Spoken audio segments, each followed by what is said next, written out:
Boa tarde a todos. Nós estamos iniciando mais uma atividade da Semana Nacional de Ciência e Tecnologia do Instituto Federal de São Paulo de Campos do Jordão.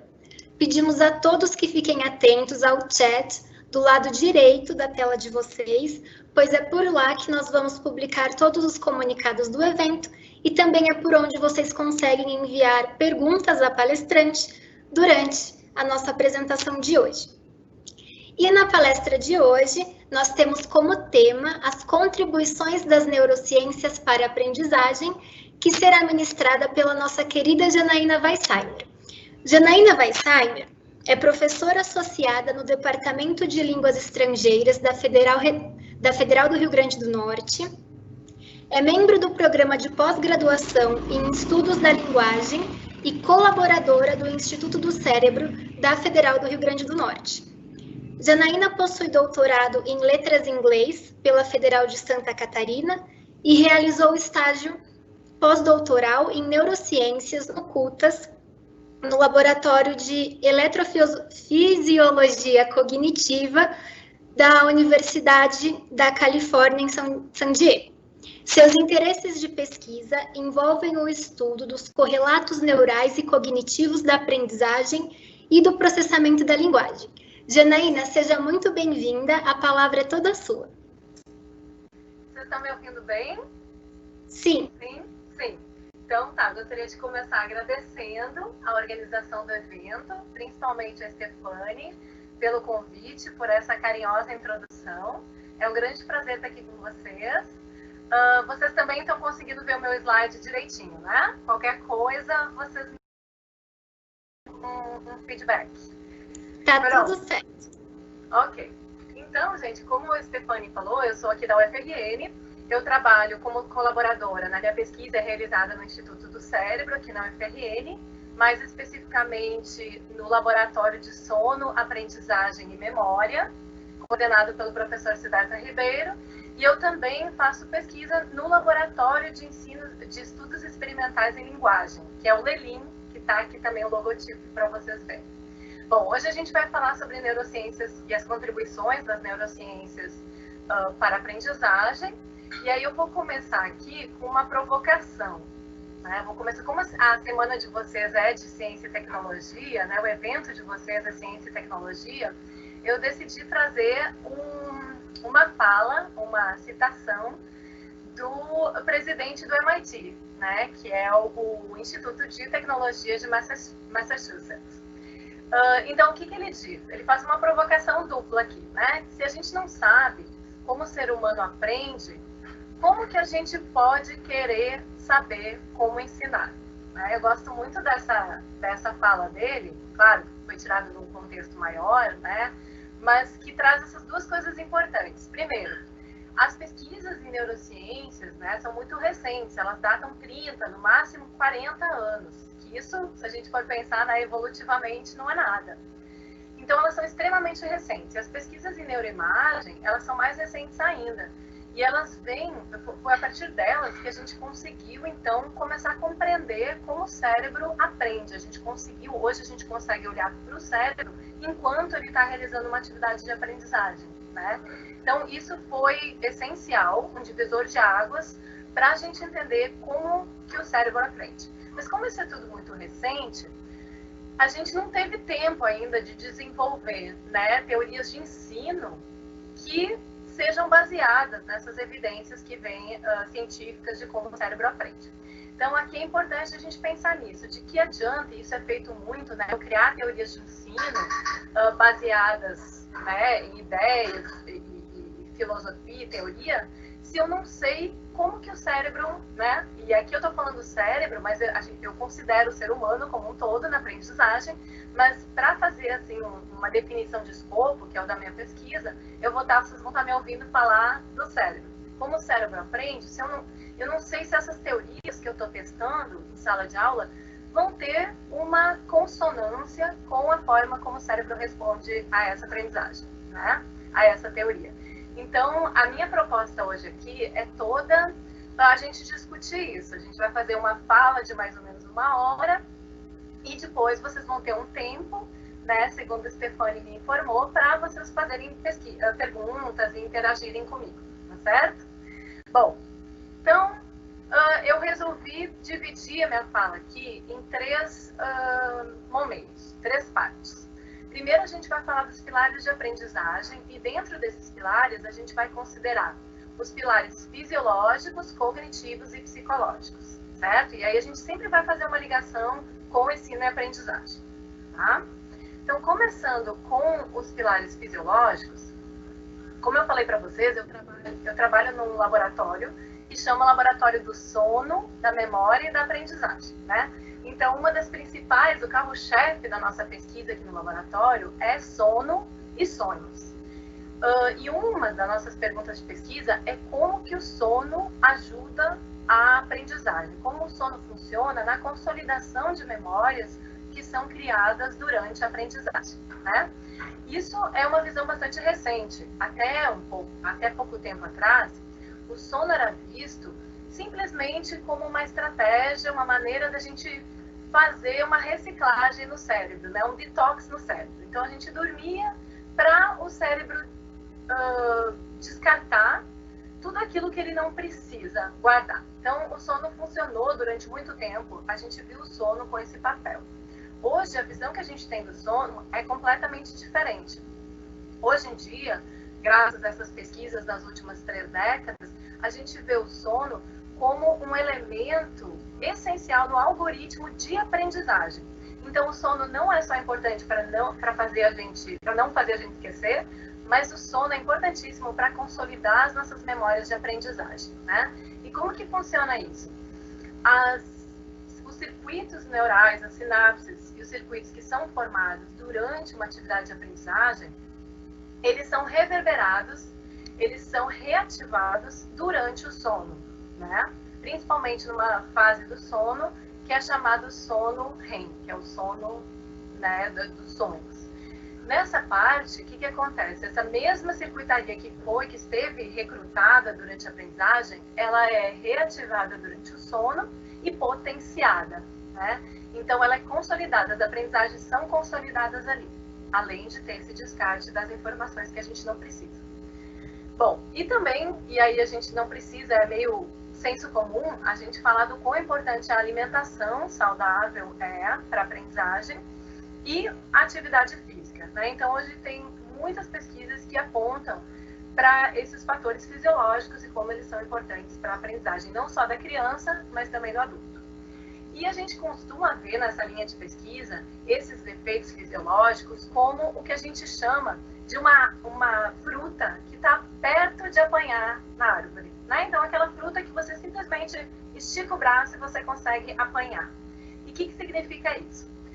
Diante de tantas intervenções que são bastante onerosas para o sistema público, para as escolas, para as empresas, o sono, a alimentação e o exercício físico tendem a ter um custo-benefício muito alto, né?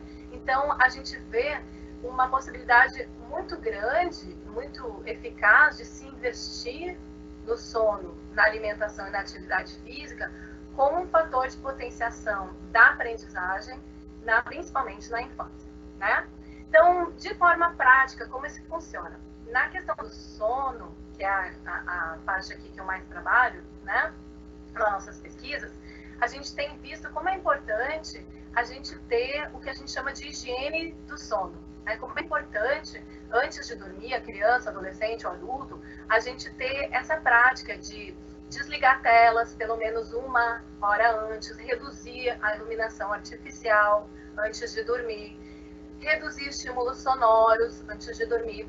Então, é uma série de medidas que a gente toma para preparar o nosso cérebro para dormir.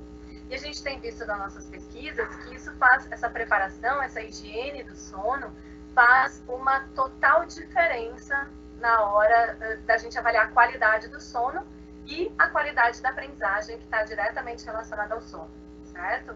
Então, por exemplo, aqui no Rio Grande do Norte a gente tem um projeto que vinha acontecendo antes da pandemia de forma presencial, pelo interior do estado, que a gente pretende criar uma cultura de sono na escola, né? Então, a gente trabalha desde as crianças com rodinhas de sono, para elas compartilharem com a gente como que elas dormem, como que é a rotina delas, contarem seus sonhos, elas fazem um sonhário. E a gente também trabalha com os professores, a coordenação e principalmente a comunidade escolar, que são os pais, né, principalmente, para criar, então, essa consciência da importância do sono na aprendizagem. Ok? Então, a gente vai para o nosso segundo pilar, que é igualmente importante para a aprendizagem, que são os fatores cognitivos. Então, esses fatores cognitivos, eles estão na base de toda e qualquer aprendizagem. Então, vocês vão ver aqui na minha fala que eu trato a aprendizagem como um construto geral, né? Para mim, aprendizagem de línguas, aprendizagem de matemática, aprender a surfar, é tudo o mesmo processo. Claro que cada um tem as suas especificidades, mas quando a gente for falar dos fatores cognitivos que subjazem esses tipos de aprendizagem, a gente vai estar falando de uma forma bem geral, de uma aprendizagem que serve para qualquer área, ok? Bom, e aí para falar de aprendizagem, a gente precisa definir um tipo de plasticidade que se chama plasticidade dependente de experiência, né? O nosso cérebro ele tem dois tipos de plasticidade. Uma é aquela plasticidade neurofisiológica, que é a que entra em ação quando a gente, por exemplo, tem uma lesão cerebral. Então, essa plasticidade ela tem que entrar em ação para recrutar outras áreas análogas do cérebro para desempenhar a função que está prejudicada, né? Ou para reconstituir uma função, uma área do cérebro que esteja impactada. Esse não é o tipo da plasticidade que a gente vai tratar aqui. Quando a gente fala de aprendizagem, a gente fala de plasticidade dependente de experiência. O que é isso? São os encontros que a gente tem ao longo da nossa vida, desde o dia que a gente nasce, ou até antes da gente nascer, né? A gente já tem, mesmo na vida intrauterina, a gente já tem contatos com experiências que vão moldar o nosso cérebro. E é sobre essa plasticidade que a gente vai falar, certo? Então, a gente costuma dizer que a gente é capaz, o cérebro é capaz de se adaptar, de aprender e se reconfigurar ao longo de toda a nossa vida, né? Então, é como se a gente criasse um modelo mental, né, simbólico das representações dessas aprendizagens, e essas representações elas são constantemente revistas, reconfiguradas, reestruturadas. Então, isso é a plasticidade dependente de experiência. Bom, e aí como é que funciona isso ao longo da nossa vida? Nós temos o que a gente chama de períodos sensíveis, né? Períodos sensíveis são aqueles períodos em que o cérebro está mais propício para um tipo de aprendizagem, certo? Então, se a gente for pensar aqui, se a gente for olhar primeiro para essa linha amarela, que são as vias, a aprendizagem sensorial, a gente vê que ela inicia já antes do nosso nascimento, né? No terceiro trimestre da gestação. O que acontece? Quando o bebê nasce, para dar um exemplo, ele não nasce sabendo ver. A visão é um construto que se desenvolve a partir do nascimento. Então, é preciso que o meu cérebro tenha contato com a iluminação, com a luz, para que o meu sistema visual se forme de uma maneira, né, apropriada. E existe um período sensível para isso que vai ali. Vocês veem que o ápice aqui desse período sensível é ali o primeiro mês de vida, primeiro trimestre de vida, né? Que é um período que a gente chama de sinaptogênese, quando acontece uma proliferação muito grande de neurônios, né, de conexões sinápticas no cérebro do bebê. Bom, a linguagem, né, que é principalmente assim, a minha área de interesse, porque eu sou de formação linguística, ela começa também no último trimestre da gravidez, e o ápice, o período sensível da linguagem, ele se dá ali dos 6 aos 10 meses de idade, né? Então, da língua materna, a gente está falando aqui nesse caso, né? Janaína? Sim. Posso te fazer uma pergunta? Os slides estão... Você ainda está no seu primeiro slide ou você já trocou? Já troquei muito. Ah, porque parece que não está trocando. Ah, peraí, então, gente. Eu achei que eu estava... Aqui para mim, tá aparecendo no modo apresentação. Deixa eu sair e entrar de novo. Peraí. Deixa eu começar a apresentar de novo. Ai, que bom que tu me interrompeu. Vamos ver aqui. Porque senão a gente ia assim até o final. Tá, vamos ver aqui. Você vai compartilhar a sua tela novamente, então, com a gente, na sua área de trabalho. Já tá aparecendo? Não. Ainda não. Tá. Deixa eu voltar agora. Você vai clicar naquele botão compartilhar, selecionar a opção do áudio do sistema e escolher a área de trabalho. Tá. Pronto? Vocês estão vendo, não? Sim. Tá, agora eu não vejo todos os slides. Agora eu acho que você parou. Você precisa selecionar a opção de compartilhar a área de trabalho. Eu fiz isso. Vamos tentar de novo? Vocês não estão vendo, né? Não, agora sumiu. A gente está vendo só você agora. Tá. Vamos tentar de novo. Agora sim. Tá bom. Então, a questão é a seguinte. Vocês estão vendo passar o slide? Não, né? Tenta. Agora sim, agora funcionou. Passou o slide? Passou. Eu vou avançar até o ponto. Mas vocês ouviram o que eu estava falando, né? Ah, isso sim, pode ficar tranquilo. Ah, só que pena que ficou sem o apoio. Mas eu vou passar os slides agora, né? Que eu já tinha passado. Vocês, por favor, me deem esse feedback se tá passando ou não. Se travar de novo, vocês me avisam, tá? Pronto. Vendo aqui o bebezinho? Estamos. Tá bom. Então, aqui, gente, são os 3 pilares, né? Vocês devem estar recordando que eu falei que eu ia trabalhar aqui e tratar com vocês. E aí, a gente entrou nos fatores fisiológicos, né? Falei um pouquinho do sono, alimentação e exercício físico. Falei do sono como sendo esse long hanging fruit, essa fruta próxima a gente, né? De fácil acesso, de baixo custo-benefício. Pronto. E aí a gente ia entrar nos fatores cognitivos. Passou para vocês agora? Passou sim. Então tá. E aí vocês pegaram essa conversa que a gente fez sobre a plasticidade dependente de experiência, não foi? Sim. Pronto. E agora vocês estão vendo as curvas às quais eu estava me referindo. Estamos. Então tá. Obrigada, Stefane. Bom, desculpa, gente, mas eu acho que deu para ir acompanhando, né? Claro, vocês não estavam vendo as linhas aqui que eu estava falando. Então, vamos voltar aqui rapidinho para essa linha amarela, que era a linha dos caminhos sensoriais que o cérebro vai desenvolvendo. Então, como vocês podem ver aqui, ali no primeiro, segundo, terceiro mês de vida, a gente tem essa janela de sensibilidade, esse período sensível, para a gente adquirir, então, os nossos sentidos, certo? Eu estava aqui na curva azul, que é a curva da linguagem. Então, se a gente for pensar na aquisição da linguagem do bebê, pelo bebê, a gente vê que o período sensível é o período que vai dos 6 aos 10 meses de vida, né? E que culmina, né, coincide com aquele período que eu estava falando para vocês da sinaptogênese. Então, a sinaptogênese é quando tem uma proliferação imensa de sinapses, né? Uma atividade neural muito intensa. Logo depois, aí dos 10 aos 12 meses, acontece um outro processo, que é a poda sináptica.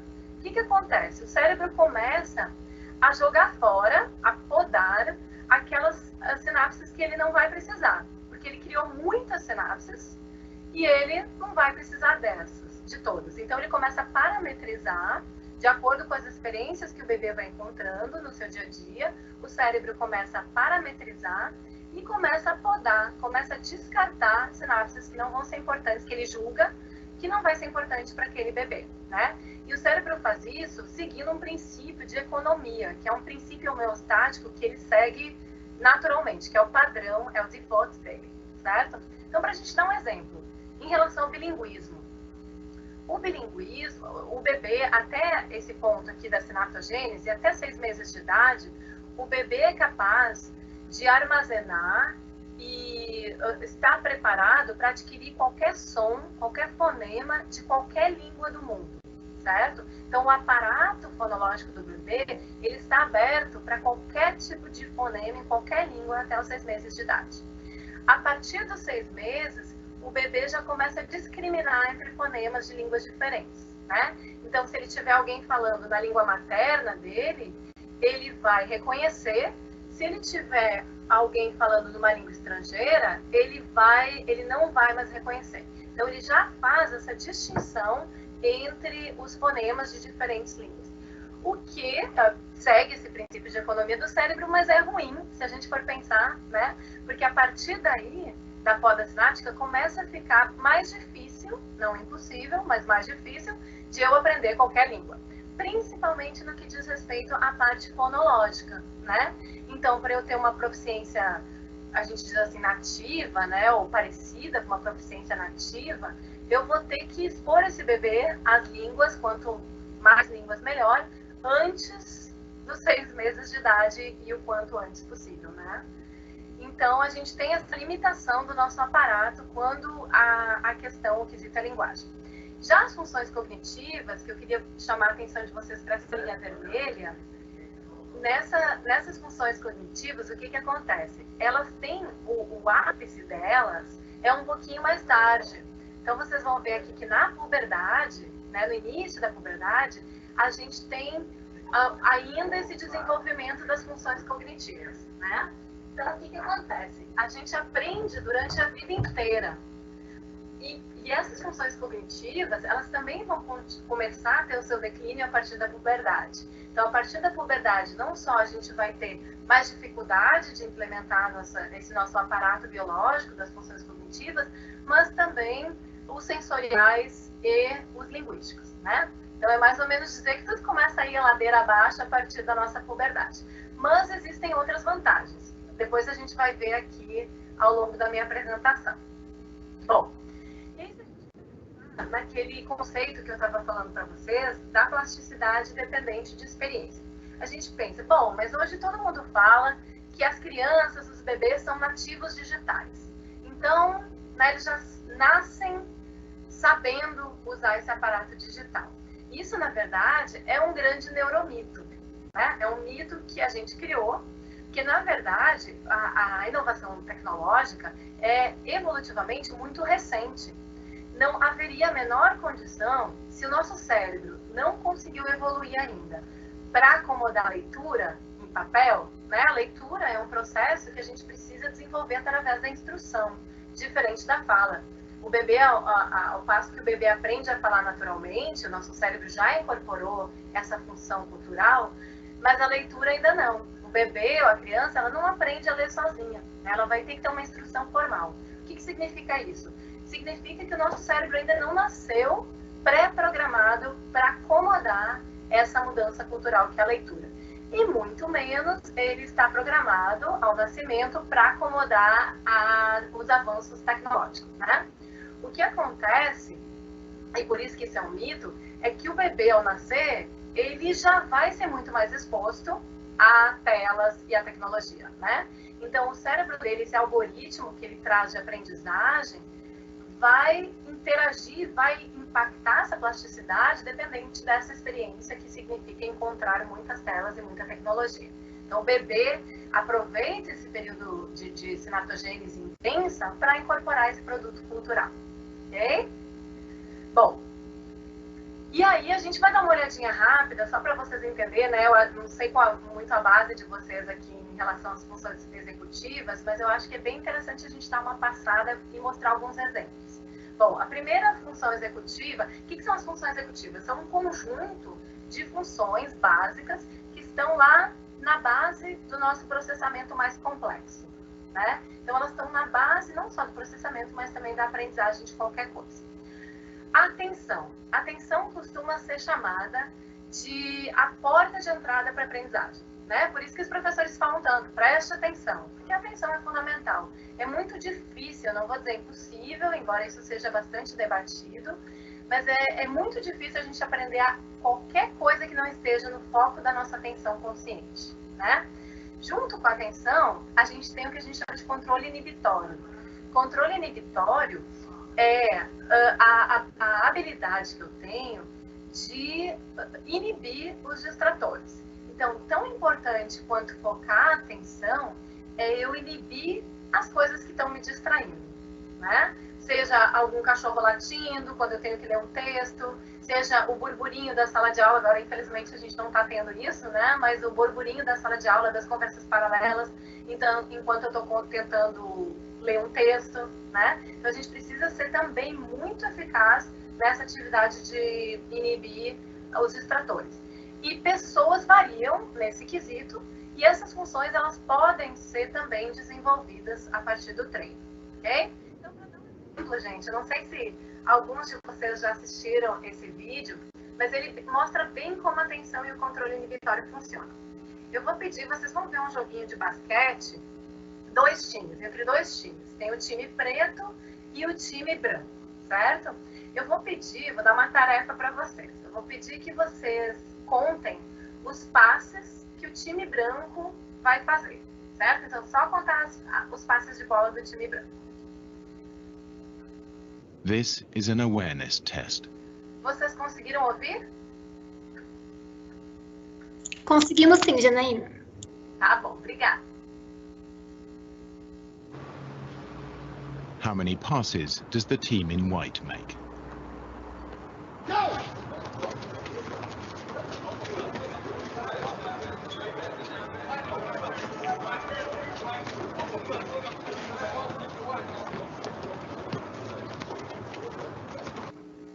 E aí, será que vai dar certo de alguém tentar me responder? Vocês conseguem abrir o microfone e dizer quantos passes vocês contaram? Olha, eu vou ver se a Poliana ou se a Karen gostariam de chutar, porque eu já vi esse vídeo em uma outra palestra sua, então a minha resposta não vale. Exatamente. Não vale dar spoiler. Tem que ser alguém que não tenha visto ainda, né?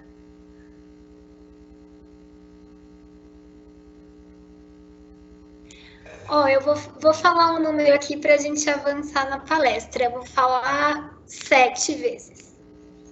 Certo. O pessoal que está assistindo não tem como falar no chat, não? Ah, se eles falarem no chat seria bom, né? E alguém tem como ler lá no chat pra gente? Sim. Só para ter uma ideia. Porque eu também já assisti, meninas, por isso o meu silêncio. Eu acho melhor pegar alguém do chat. Falaram 13 aqui no chat. Ah, muito bem. A galera do chat está bem antenada. Acertou, 13. Muito bem. E aí, para quem não viu esse vídeo ainda da galera do chat, a gente vai perguntar se eles viram mais alguma coisa. Além dos dois times, o time preto e o time branco. Se eles conseguiram ver mais alguma coisa. Então, o pessoal que está assistindo a gente, escrevam aí no chat se vocês conseguiram ver mais alguma coisa, além do que a Janaína mencionou. Algum elemento estranho.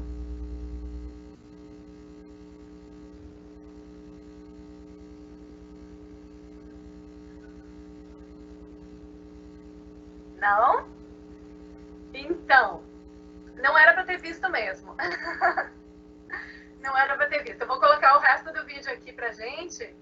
E aí as pessoas que viram vão confirmar. The answer is 13. But did you see the moonwalking bear?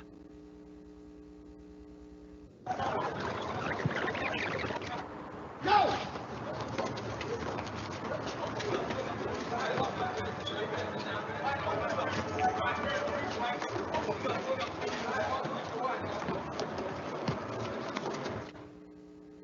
Então, alguém tinha conseguido ver o urso? O urso fazendo moonwalking? Janaína, as pessoas comentaram aqui no chat que elas estavam muito focadas contando os passes e uma única pessoa, o Henrique, ele comentou, tem um personagem escondido. Muito bem. Então, eu não sei exatamente quantas pessoas estão assistindo, mas a gente já pode ver que foi o Henrique o único caso que percebeu o urso, né? E isso é super normal, porque esse vídeo ilustra bem um fenômeno que a gente chama de attention blink, né? Que é como se fosse tipo uma cegueira atencional. Por quê? É aquilo que eu expliquei para vocês. Enquanto a gente está focando a atenção, nesse caso, em contar os passes do time branco, o que acontece? A gente fica cego para o que está acontecendo ao nosso entorno. Porque a nossa atenção é bastante limitada e ela é bastante seletiva, né? Então, isso acontece sempre num fenômeno de aprendizagem. Quando eu estou atentando para um elemento específico, eu estou inibindo distratores para manter o foco seletivo da atenção, mas com essa inibição, eu estou causando exatamente esse fenômeno, que eu estou ficando cega para o que está, para os demais elementos que estão interagindo, né, que não seja a atenção do meu foco de atenção. E isso é exatamente essa nossa função cognitiva, que está localizada no córtex pré-frontal, nos circuitos atencionais, e é essa função que está em ação, né, quando eu estou usando a atenção seletiva e o controle inibitório. Eu trouxe aqui um slide de neuroimagem para mostrar para vocês de como que isso é possível nas técnicas de neuroimagem a gente visualizar isso. Avançou para vocês o slide? Avançou sim. Tá bom, obrigada. Então, olha só, isso aqui são bilíngues no painel de cima e monolíngues no painel de baixo, fazendo essa mesma tarefa de focar atenção, né? O que eles estão fazendo aqui? Eles estão dentro de um aparelho de ressonância magnética funcional e eles têm uma tela onde eles estão vendo palavras na sua língua materna, né? Então, eles não estão nem se mexendo, nem lendo, nem falando, só estão lendo em voz baixa e eles estão, então, lendo essas palavras na sua língua materna, que aqui, no caso, é holandês, certo? Eram holandeses, os bilíngues eram holandeses, aprendizes de inglês como segunda língua, e os monolíngues eram holandeses. E o que a gente consegue ver aqui bem claramente? Essa parte aqui que está colorida, né, nesse mapa cerebral, a gente vê que é bem essa parte dos recursos atencionais que estão sendo usados, que só estão sendo usados pelos bilíngues e não pelos monolíngues, como vocês podem ver aqui, né? Por quê? Porque o monolíngue, ele está lendo em holandês, ele não precisa inibir nenhum distrator dentro do cérebro dele que esteja competindo por atenção. Já o bilíngue, ele está lendo em holandês e ele está fazendo o quê? Ele está inibindo o inglês. Porque as duas línguas no cérebro do bilíngue, hoje a gente sabe que elas compartilham o mesmo espaço limitado.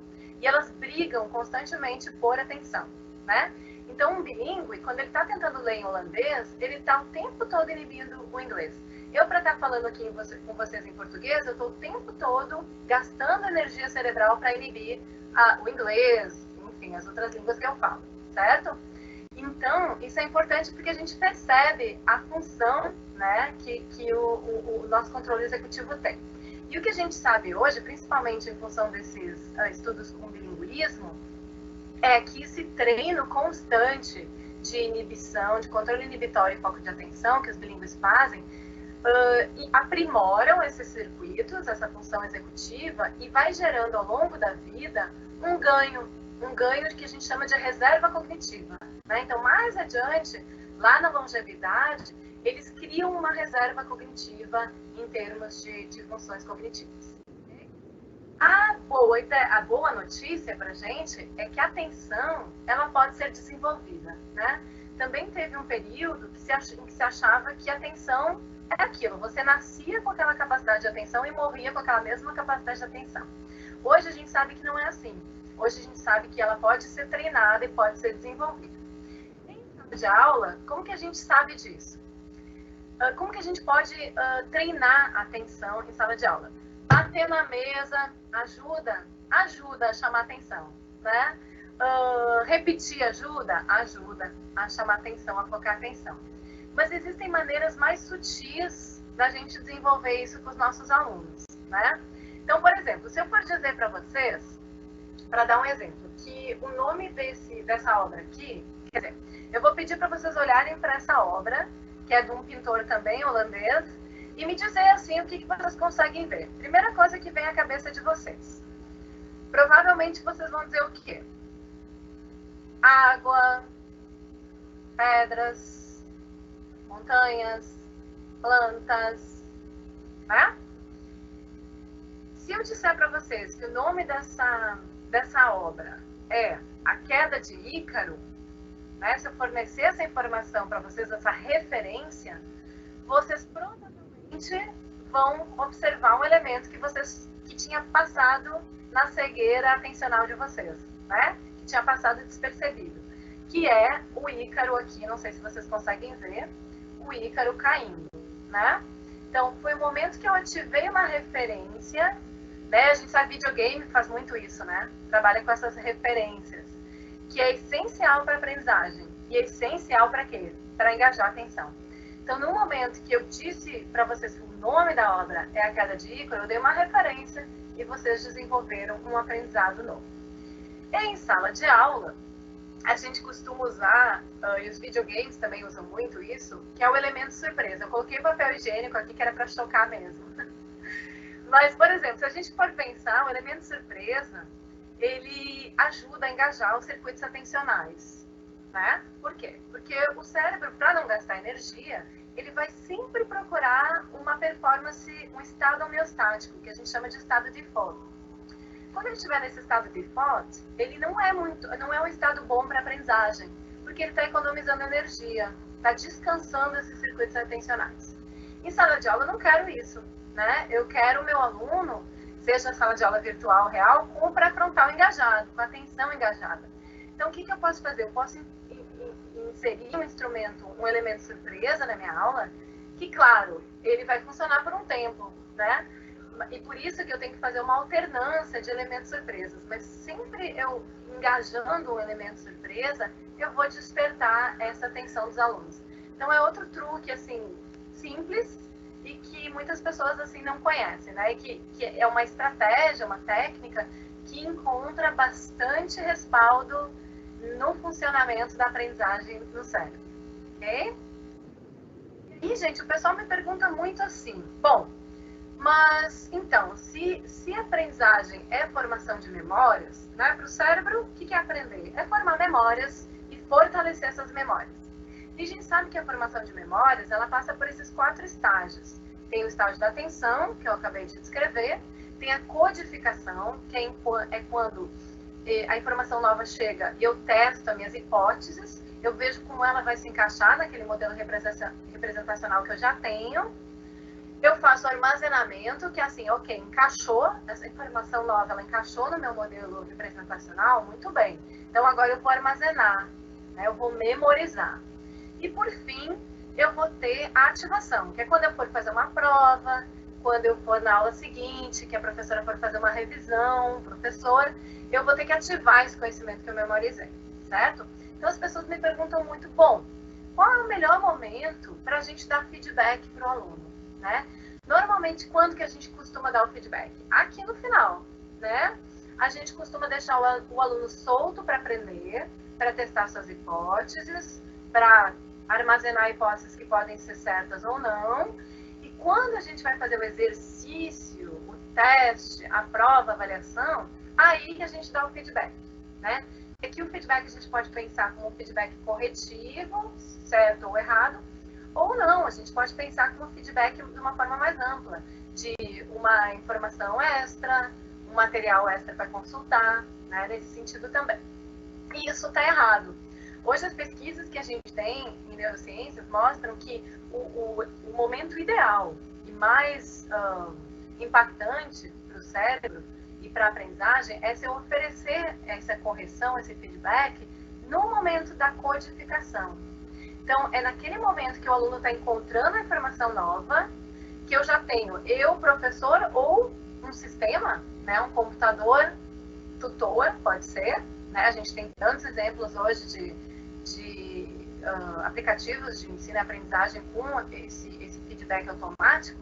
Então, não importa quem seja, mas, e tem toda essa discussão, claro, sobre quem dá o feedback, qual a qualidade do feedback, né? Mas aqui a gente está falando tá só olhando para o quando. Quando que o feedback funciona melhor? Quando eu estou testando minhas hipóteses. Por quê? Porque se eu não dou o feedback imediatamente, o aluno corre um grande risco, se ele for deixado sozinho, testando suas hipóteses, ele corre um grande risco de armazenar as respostas erradas, a aprendizagem errada.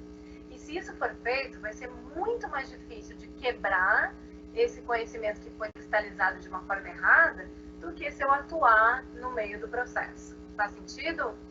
Então, é sempre importante quando a gente está planejando nossas aulas, intervenções, a gente ter isso em mente, né? Quanto antes interagir, fornecendo feedback, melhor. Bom, e aí a gente vai passar para a segunda função executiva, que é a flexibilidade cognitiva. Como que funciona essa? A flexibilidade cognitiva, vocês vão super entender se vocês levarem em consideração esse momento que a gente está vivendo agora, né? Da noite para o dia, a gente foi arremessado no universo paralelo, né? De pandemia e de reclusão e de quarentena, para o qual a gente não estava preparado. E o que a gente precisou fazer? E algumas pessoas fizeram isso melhor, outras pior.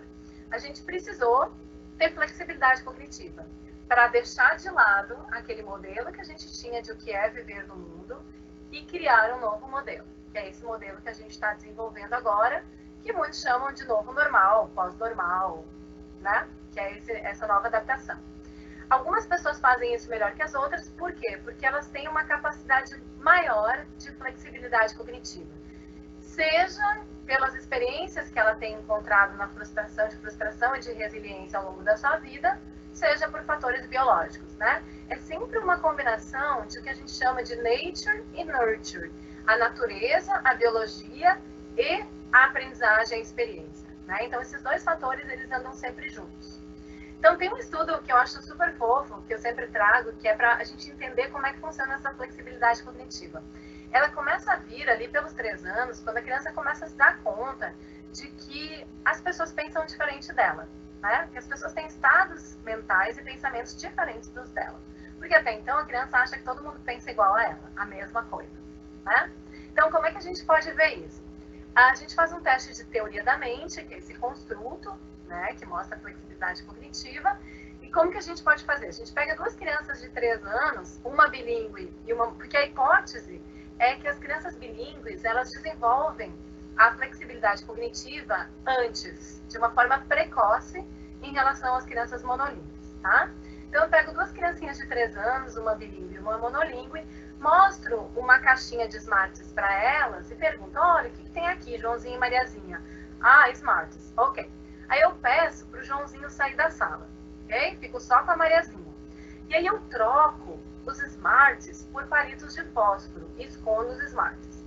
E aí eu mostro para a Mariazinha e pergunto, o que você acha, Mariazinha, que o Joãozinho, vamos chamar ele de volta, o que você acha que ele vai dizer quando ele chegar aqui na sala, quando eu perguntar o que tem nessa caixinha, né? A Mariazinha sabe, porque ela viu eu trocando, e ela sabe que nessa caixinha eu não tenho mais Smarties, mas agora eu tenho palitos de fósforo. Mas eu fechei bonitinho, o Joãozinho não sabe. Então, se a Mariazinha for bilíngue, ela vai dizer Smarties. Assim, generalizando, né, gente? Para dar um exemplo. Se a Mariazinha for monolíngue, a tendência é que ela diga palitos de fósforo. E o que os pesquisadores chegam à conclusão a partir disso? Que a teoria da mente, ela se desenvolveu mais precocemente no caso do bilíngue, que já percebeu que o Joãozinho está lá fora, não viu, portanto, ele não sabe o que aconteceu. Ele pensa diferente da gente, né? Então, por isso que a criança bilíngue tende a dizer Smarties ao invés de palitos de fósforo. Acho bem interessante. Bom, por fim, mas não menos importante, a gente então tem a terceira função executiva, que é a memória de trabalho.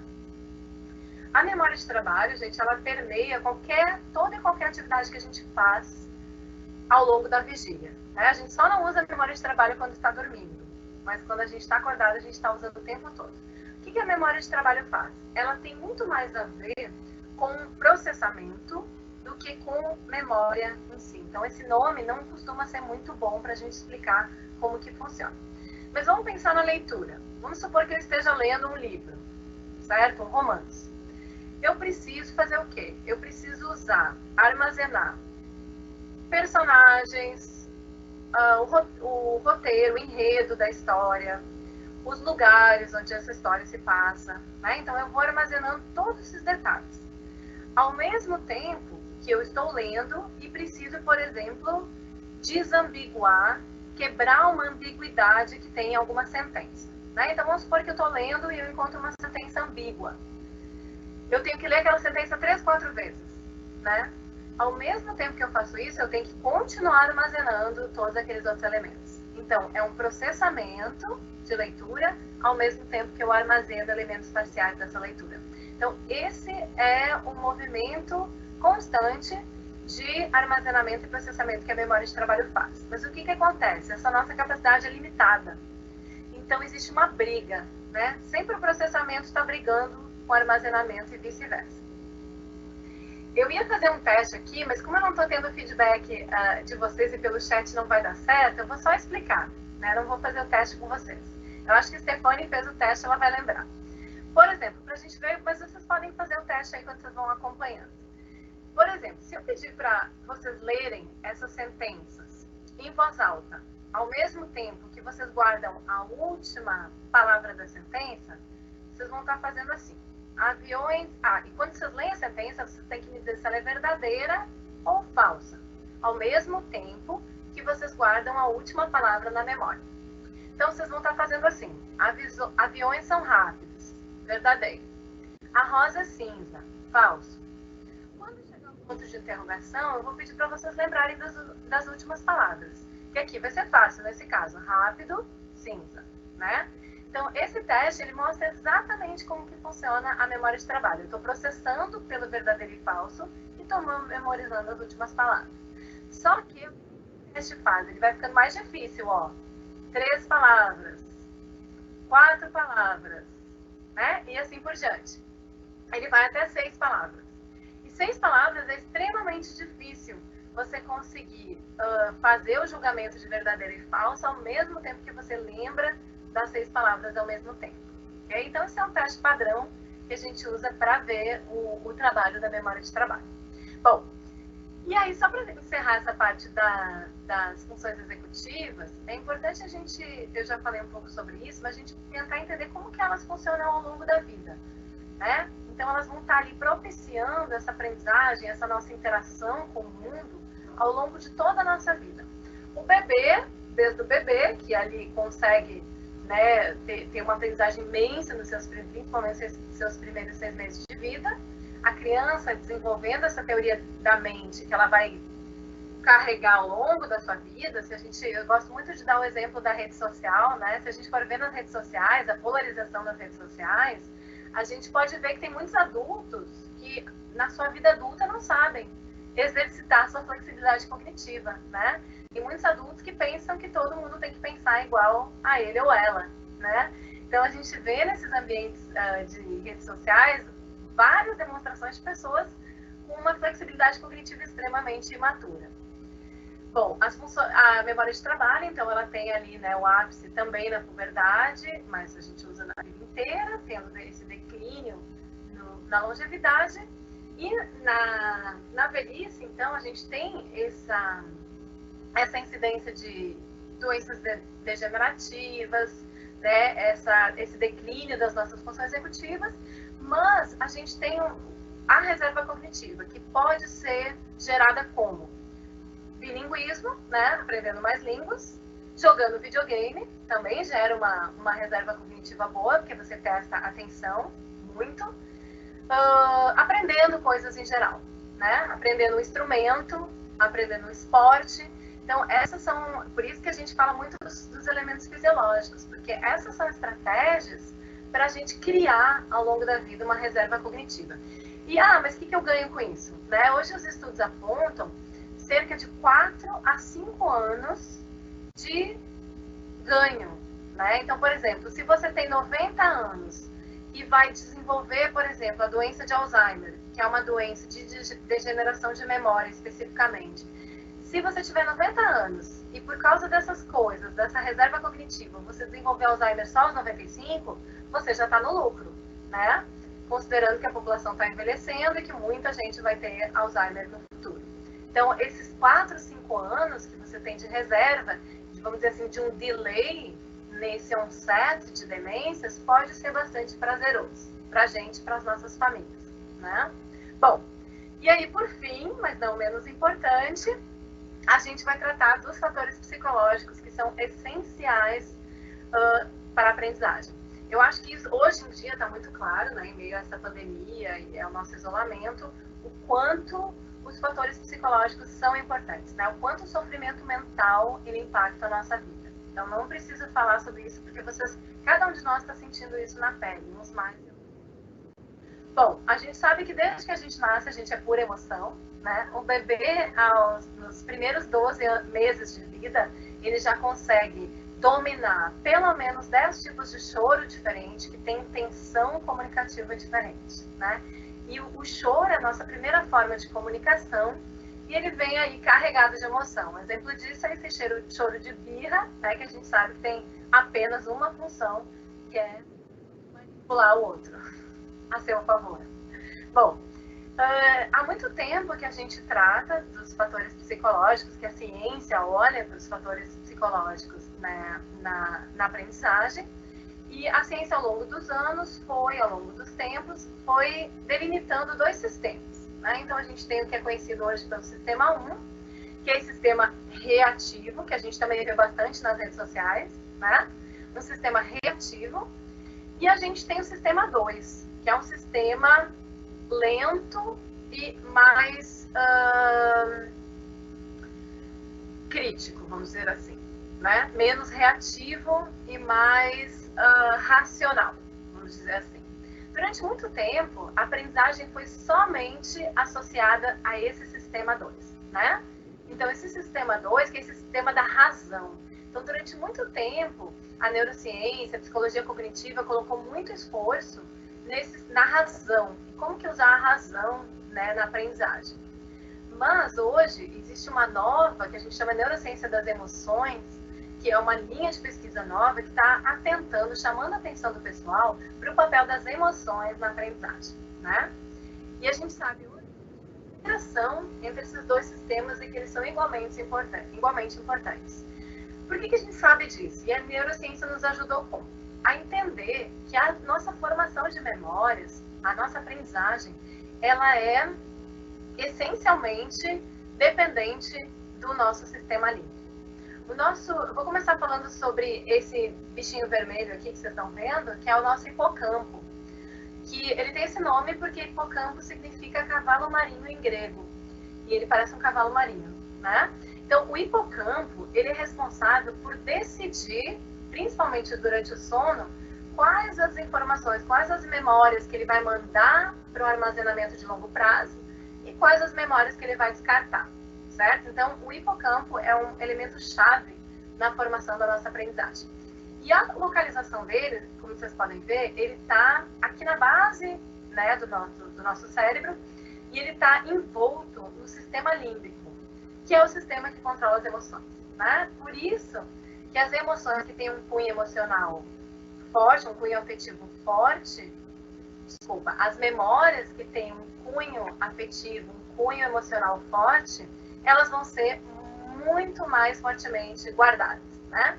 E isso para o bem e para o mal. A gente tem aí a parte negativa, que é o estresse pós-traumático, né? Que não nos faz deixar esquecer uma memória que teve um peso emocional muito grande. E a gente tem o lado positivo, né? Todo mundo lembra, o dia que eu passei no vestibular, o dia que eu casei, o dia que meu filho nasceu, o dia que fui pedida em namoro, sei lá. A gente lembra esses eventos emotivos da nossa existência de uma maneira muito mais intensa. A gente lembra a roupa que a gente estava usando, o que a gente estava fazendo, né, o que estava acontecendo no mundo. Então, a gente tem o nosso cérebro sempre potencializa esse tipo de informação. Bom, para a sala de aula, né, para a aprendizagem, como é que isso é importante? E aí a gente tem a questão da motivação. Né? A motivação é um fator que está ligado à emoção, né? Não tenho como olhar para a motivação sem olhar para a emoção. E hoje a gente sabe que a motivação é uma curva, né? Então, se alguma coisa for muito fácil, se uma atividade for muito fácil para mim, eu não vou me motivar, eu vou ficar frustrada, vou ficar entediado. Se uma atividade for muito difícil, vai ser igualmente ruim para minha motivação, porque eu vou me sentir frustrada. Então, como encontrar, né, na sala de aula esse nível ótimo, ideal de motivação, que é aquele nem muito fácil e nem muito difícil, o famoso desafiador. Tem um carinha muito interessante, que ele tem esse TED Talk que eu sugiro para vocês, que é o Mihaly Csikszentmihalyi, que ele estudou, ele cunhou uma teoria que chama teoria do flow, né? Essa teoria do flow, teoria do fluxo, ela diz o seguinte: ela se baseia na motivação e na emoção. E ela mostra o seguinte: bom, o flow é a minha situação ideal. O flow é aquela situação, aquela sensação que eu tenho quando eu estou jogando videogame, quando eu estou tocando um instrumento, quando eu estou fazendo uma coisa extremamente prazerosa para mim. Eu perco a noção do tempo e do espaço, né? E eu fico com a minha atenção plena, totalmente, eu fico absorto por aquela atividade. E aí, os estudos mostram que a aprendizagem é maior nesse estado de flow.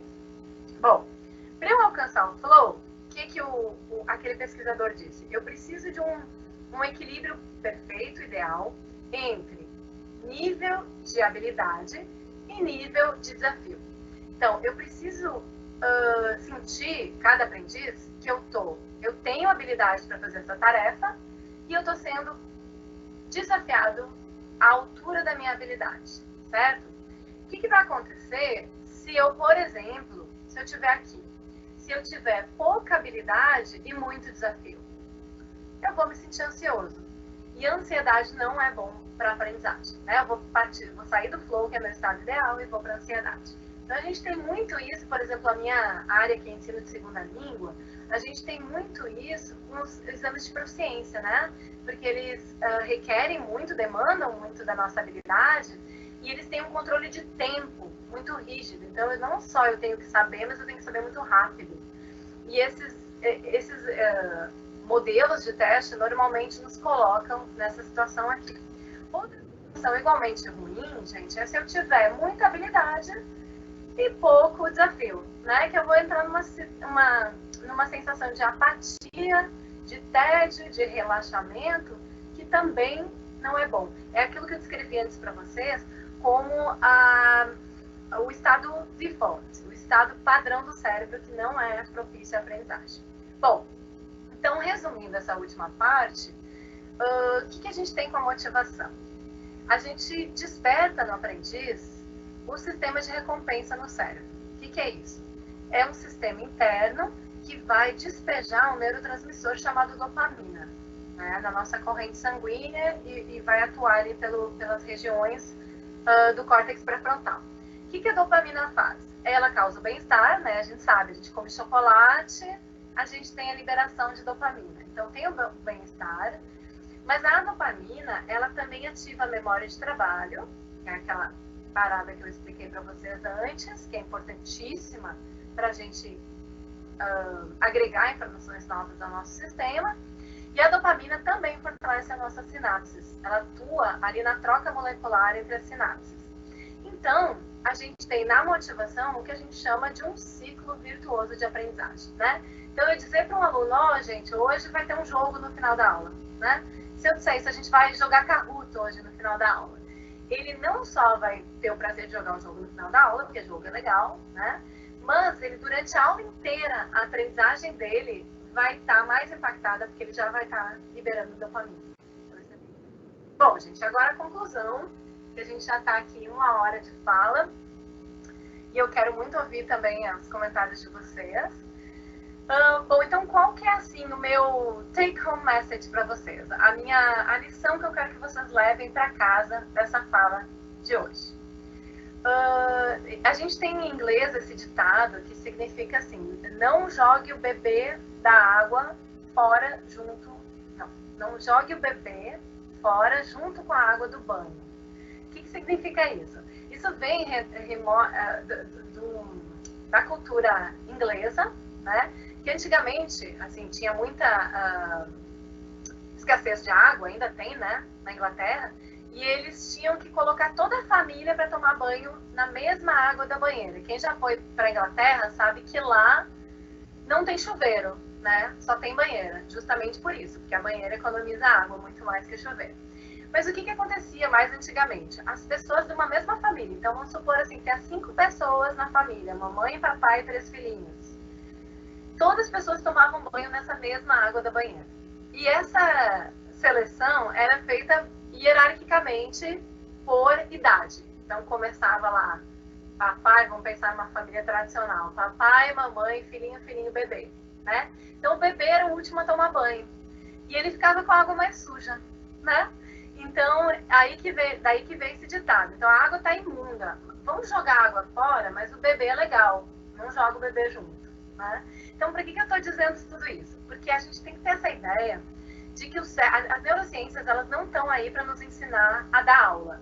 Né? É muito importante a gente entender isso. Mas as neurociências estão aí para nos ensinar como o cérebro aprende. E a partir dessas evidências de como o cérebro aprende, eu vou então criar as minhas teorias e as minhas metodologias de ensino. Uma metodologia de ensino vai funcionar para todo mundo igual? Não, né?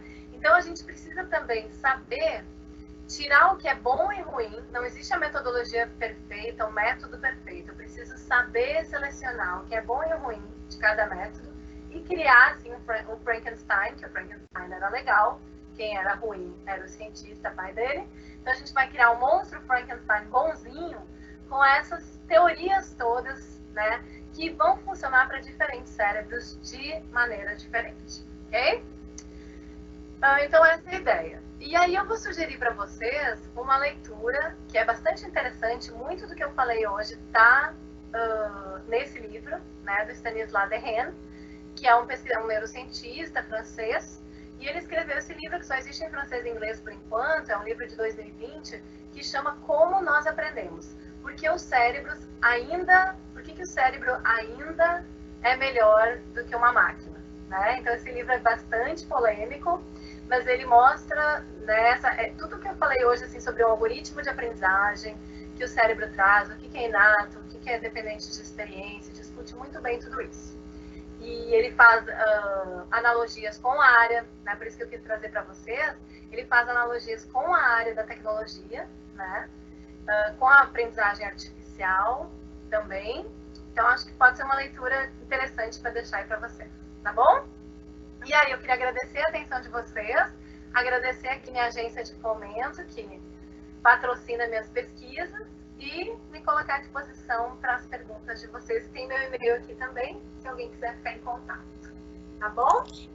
Janaína, nós temos algumas perguntas assim do público para você. Então, a primeira delas é a seguinte. Stefane? Oi?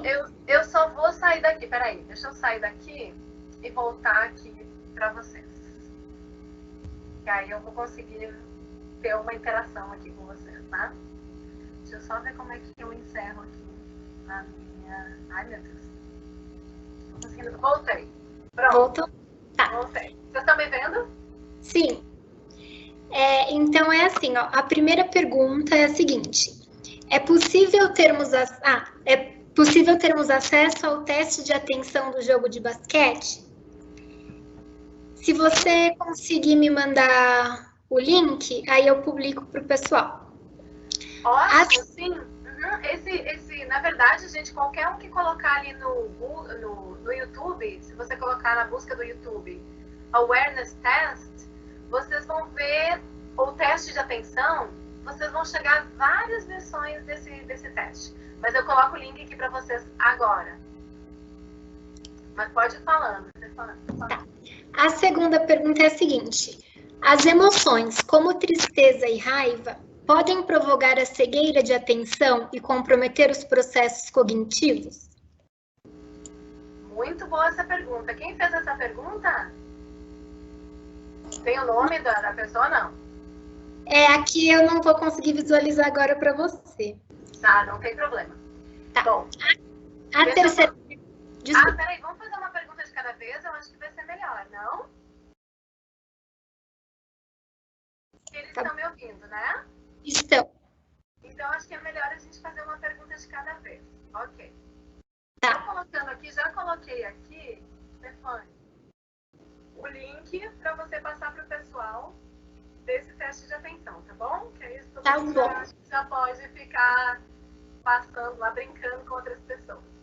Bom, muito obrigada. Então, de nada. A segunda pergunta, então, foi essa, se as emoções podem interferir no acionamento do sistema 1 ou sistema 2, né?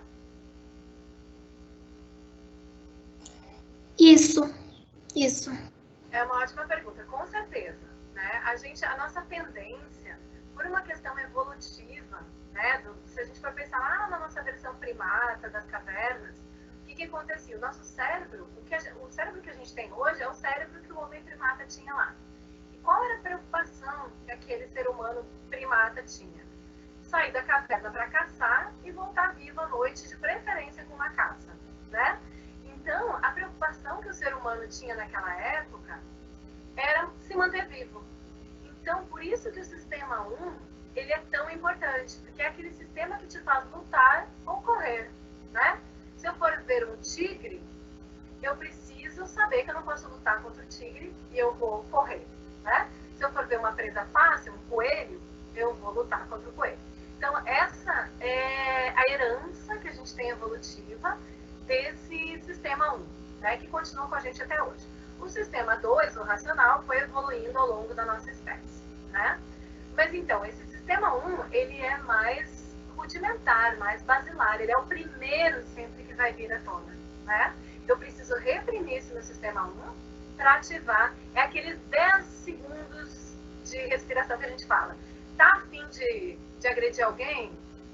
Respira, segura, pensa 10 segundos, dorme, né? Dorme se for possível, deixa para o dia seguinte. Porque quando a gente elabora, quando a gente reprime esse sistema 1, a gente consegue ver as coisas com mais clareza, acionar a racionalidade e ter uma convivência mais civilizada com as outras pessoas. Então, por isso que eu digo, nas redes sociais a gente vê muitas pessoas reativas que estão tomadas pelo sistema 1, né? E isso é ruim para o todo. Então, a gente precisa, seja através da meditação, seja através de práticas de atenção plena, mas tentar evocar sempre, ainda mais professores, né? Eu acho assim que é uma habilidade que os professores precisam desenvolver, essa de ativar o seu sistema 2. E a gente precisa ensinar os nossos alunos a reprimirem esse sistema 1 reativo e né, ativarem o seu sistema mais racional. Vai ser melhor para a humanidade. Acho que a gente está precisando disso. Muito obrigada, Janaína. Aí a gente tem a terceira pergunta, que é a seguinte: era para ver o urso ou não? Quem não viu deve se preocupar? Ou quem viu que deve se preocupar? Ninguém precisa se preocupar. Ninguém precisa se preocupar. Porque, assim, na verdade, não era para ter visto o urso, né? O padrão do nosso circuito, da nossa capacidade atencional é não ver o urso, tá? Então, o mais geral, né? O mais normal é a gente não ver o urso, tá? Por quê? E essa propaganda é interessante porque é um comercial. Esse teste de atenção que vocês fizeram é um comercial de uma empresa de trânsito inglesa. Porque o que eles estão querendo nos mostrar? É para reduzir, na verdade, lá na Inglaterra, o número de mortes de ciclistas. Então, essa propaganda ela foi direcionada aos motoristas, né? Para que eles atentem, porque isso é muito comum na direção. A gente está com o foco da atenção direcionada quando não está ainda respondendo uma mensagem, um WhatsApp, ou trocando som no carro. Então, a gente está com a atenção focada no trânsito e a gente ignora, através dessa cegueira atencional, os ciclistas, né, que estão fora do nosso foco de atenção. Então, isso faz parte de uma campanha para chamar a atenção das pessoas para que elas se conscientizem que elas têm esse attentional blink, que elas têm essa cegueira atencional, né? Mas, como eu falei antes, os nossos cérebros são diferentes. As pessoas diferem, né? Seja por causa da biologia, que a gente nasce com mais foco de atenção, outros menos, seja pelas nossas experiências, né? Como eu disse para vocês, a atenção pode ser treinada. Tem pessoas que fazem treinos online, tem aplicativos para você treinar a atenção, né? A meditação, o videogame, tudo isso treina a atenção. Então, tem pessoas que são mais treinadas e essas pessoas vão ver o urso, né? Mas o nosso padrão é não ver o urso porque a gente, né, tá inibindo esse estímulo. Próxima pergunta. Professora, sinto que no cursinho, após os anos de colegial, que as matérias já são muito batidas, a aprendizagem fica defasada, já que não é uma informação completamente inédita. ao mesmo tempo que ela não é armazenada ao ponto de ser um conhecimento de fácil acesso para situações de prova, de teste. Qual a sua visão para potencializar o ensino nos últimos anos de escola ou nos anos de cursinho? Muito boa pergunta. A gente escreveu até recentemente um capítulo de um livro sobre isso, que nós chamamos esse capítulo de Ideias para a Escola do Futuro, né? E eu posso até compartilhar depois contigo, Stefania, aí você pode passar para quem estiver interessado, pode me mandar um e-mail que eu mando para o pessoal. Mas nesse livro a gente aborda várias questões de como a escola tem que rever essas estratégias de ensino e aprendizagem, né? Uma delas, bem importante, é o sono, que eu falei que tem que ser discutido na escola, acolhido pela comunidade escolar, né? E não é. Então, a gente tem, por exemplo, aulas começando extremamente cedo, e a gente sabe que no padrão cronobiológico do adolescente, essas escolas começando 7 da manhã é totalmente contraprodutivo, né? Contraproducente para o adolescente. Então, assim, vários países, a gente já tem essa discussão nos últimos anos do ensino médio, da escola ser de tarde, ou da escola começar às 9 da manhã, porque hormonalmente, esses hormônios que interagem com o sono do adolescente, não é bom a gente começar, ele não está pronto para aprender às 7 horas da manhã. Então, vai entrar nisso, vai entrar em questões fisiológicas. Mas para entrar em prática de ensino e aprendizagem, uma coisa importante é esse do feedback, né? Que é deixar o aluno construir as hipóteses e ali já fornecer mais material, né? Eu acho que é bem importante essa sala de aula invertida, porque aí você dá a chance para o aluno se familiarizar com o material antes da aula. Então, ele já vem para a aula com hipóteses pré-formuladas, e aí você tem que, o quanto antes, fornecer esse feedback, né? E a testagem, ela precisa ser totalmente revista. Porque a neurociência tem mostrado que as aulas curtas são mais eficazes, né? Então, aula de 2 horas não tem efeito, né? As aulas, o ideal é que elas sejam de 30 a 50 minutos no máximo, né? 30 minutos é uma aula ótima para o cérebro. E o quê? Mais sistemáticas. Então, são encontros mais curtos, mas mais frequentes. Então, seria o ideal eu ter todos os dias biologia, mas todos os dias, sei lá, 30, 40 minutos de biologia, e toda aula tem um teste. Então, o sistema que funciona é esse assim, ó. Cria a hipótese, dá o feedback e testa. Cria a hipótese, dá o feedback e testa.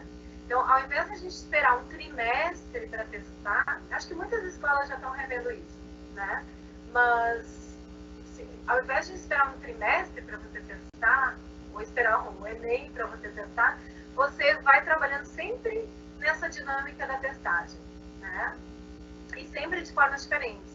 Porque uma coisa importante também, como eu falei antes, é variar o modo como você vai passar a informação. Porque o cérebro vai estar sempre com o recurso atencional, nessas áreas atencionais da atenção ativadas, né? Então, você vai ter o elemento surpresa, você está vendo aquele conteúdo de uma forma diferente, né?